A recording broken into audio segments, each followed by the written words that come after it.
వాళ్ళు 2 సీట్లు అనౌన్స్ చేశారు కాబట్టి నేను కూడా 2 సీట్లు అనౌన్స్ చేస్తున్నాను ఈ రోజున. అది పరిస్థితులు అలాంటివి. సో నాకు కూడా ఒత్తిడి ఉంటుంది. పాపం చంద్రబాబు గారికి కూడా ఒత్తిడి ఉంటుంది, నాకు కూడా ఒత్తిడి ఉంటుంది. కాబట్టి ఆ ఒత్తిడిని నేను కూడా తట్టుకోవడానికి రిపబ్లిక్ డే రోజున నాకు ఆర్ అక్షరం బాగుందనిపించింది. రిపబ్లిక్ డే RRR లాగా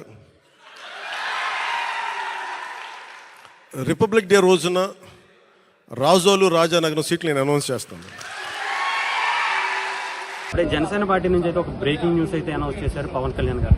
అంటే గత కొద్ది రోజులుగా ఎన్ని సీట్లు పోటీ చేస్తారు, ఏంటి, ఎక్కడెక్కడ నుంచి పోటీ చేయబోతున్నారు అని చెప్పి చాలా మంది ఎదురు చూస్తున్నారు. అయితే రీసెంట్గా మండపేటకు సంబంధించి కూడా అటు నారా చంద్రబాబు నాయుడు గారు, టీడీపీ అధినేత నారా చంద్రబాబు నాయుడు గారు కూడా ఒక 2 సీట్లు అనౌన్స్ చేసుకుంటూ వెళ్ళిపోయారు. ఆయన ఈ రీసెంట్గా పర్యటనలో బహిరంగ సభల్లో కూడా ప్రసంగిస్తూ మొన్న మండపేటకు సంబంధించి కూడా ఆయన అనౌన్స్ చేసి వెళ్ళిన తర్వాత అక్కడ ఉన్నటువంటి జన సైనికుల్లో కొంత ఆందోళన కలిగింది. కొంతమంది ఇబ్బంది పడ్డారు. పవన్ కళ్యాణ్ గారిని కూడా కలిసి ఇలాగా అదేంటి అలా అనౌన్స్ చేసుకుంటూ వెళ్ళిపోతే అలాగే మేము వర్క్ చేసుకునే వాళ్ళం, మేము ఇంత కష్టపడ్డాం జనసేన పార్టీకి సంబంధించి మండపేటలో అని చెప్పేసి అక్కడ జనసేన పార్టీ నాయకులందరూ కూడా పవన్ కళ్యాణ్ గారి దృష్టికి తీసుకొచ్చి పవన్ కళ్యాణ్ గారు ఏంటిది అంటే చంద్రబాబు నాయుడు గారు ఇలా సంప్రదించకుండా అలా అనౌన్స్ చేస్తే ఎలాగే అని చెప్పి కొంత అడిగిన పరిస్థితి కనిపిస్తుంది. అయితే దానికి సంబంధించి పవన్ కళ్యాణ్ గారు ఈరోజు మాట్లాడుతూ ఆయన అంటే అటు జనసేన పార్టీకి సంబంధించి ఒక ఎవరైతే ఉన్నారో మొన్న పోటీ చేయాలనుకుంటున్నారో వాళ్ళకి సంబంధించి నేను హామీ ఇస్తున్నాను, రేపొద్దున మనం బలంగా రేపు ఆంధ్రప్రదేశ్ ఎన్నికల్లో ఉంటాం, రేపు అంటే మనం 2024లో అధికారం సాధించే దశతో ఉంటాం,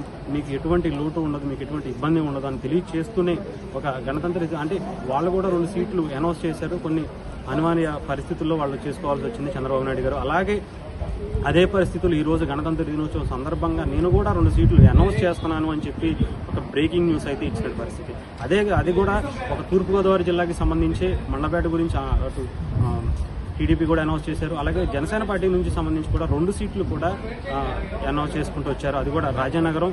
గతంలో జనసేన పార్టీ పోటీ చేసి గెలిచినటువంటి ఏకైక సీటు రాజోలుకు కూడా జనసేన పార్టీ పోటీ చేస్తుందని చెప్పి అయితే ఎవరు క్యాండిడేట్స్ గురించి అయితే అనౌన్స్ చేయలేదు. కానీ అక్కడ ఉన్నటువంటి పోటీ చేసే స్థానాలను మాత్రం జనసేన పార్టీ అధినేత పవన్ కళ్యాణ్ గారు అయితే ఈరోజు అనౌన్స్ చేసుకున్న పరిస్థితి అయితే కనిపిస్తుంది.